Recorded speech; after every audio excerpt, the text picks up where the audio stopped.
Hello and welcome to 2018. We're way into the future. Thank you so much for taking our Google AdWords course. Inside of our course, we have in past talked about the updates as of that time, but a lot has changed. So I'm going to go through, this is an additional supplemental video to the Whole Whale University course on the Google AdWords grant for nonprofits.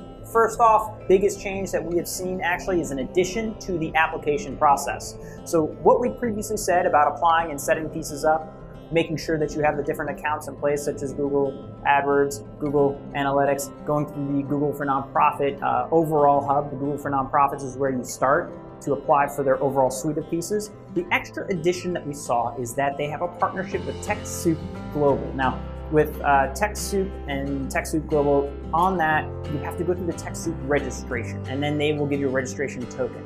It will take a little while to go through that process, as many as 30 days, to get the token from TechSoup, and they're basically acting as a helpful validating body.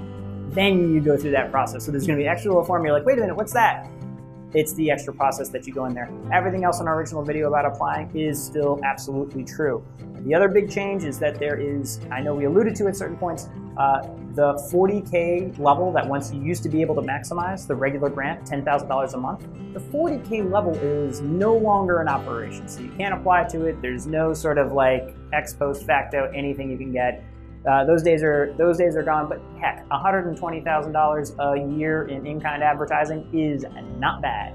Next, I want to talk about maintaining the grant. So in maintaining the grant, we talked about the eligibility and the pieces that keep you in there. Now, the big changes in 2018, starting Jan 1, are as follows. They want you to keep a minimum of a 5% CTR, click-through rate. They want to keep you a minimum of an average of 5% over your overall account, making sure that you utilize it. Now, this plays into some of the strategy we talk about, testing a lot of words. We want to be careful that in all of that testing, we keep it a lot more relevant to your organization. And it's part of the click-through rate. You want to be optimizing your ads, and optimizing the ads through the strategies we talked about are even more important, because without that click-through rate, if it's dropping below an average of 5% for your overall account for 2 months, that is going to get your account flagged and suspended after 2 consecutive months with CTR below 5%. Okay, the next piece that they came out with, there is a minimum keyword quality score. Remember when we talked about quality score and needing to filter out, especially the ones that have low quality score because it's not helping anybody? Well, this just puts that a little bit more into the print.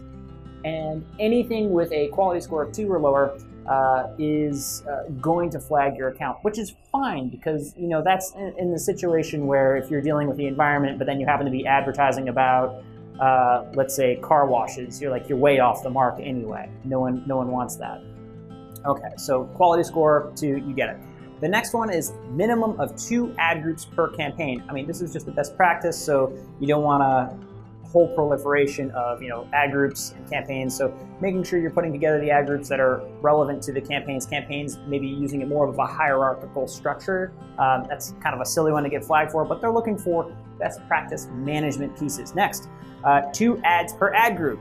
Again, best practice. We're already saying you should be advertising A versus B in ads and always testing too. So this means that you have to have at least 2 ads running for each one of your ad groups. And then at least 2 site link ad extensions. This dives into a little bit more of the site construction of the very specific pages that you're going after, and just making sure that inside of the ad, when you're designing it, you're filling out all of the elements of that and the anatomy of the ad. As we develop our strategy and refine it, we're going to throw up extra supplemental videos for you that will dig into these pieces a bit more.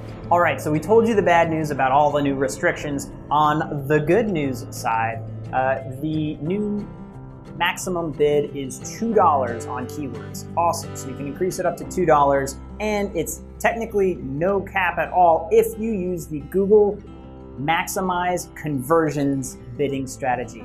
The Maximize bidding conversion strategy, say that 3 times fast, is something that you need to first configure inside of AdWords and make sure that you have set it up in a way that you trigger and say, hey, this is a conversion. So a donation or an email sign up, or even something lighter touch like a certain amount of time on a page. You're setting those up and telling AdWords and Google Analytics, what a conversion is, and then you set it to maximize the conversions for that. We're going to be creating a whole extra webinar, which we'll be adding into this, that will talk about the new refined strategies for the 2018 landscape for the Google AdWords grants. Again, thank you for taking this course. The topics in there are still super relevant.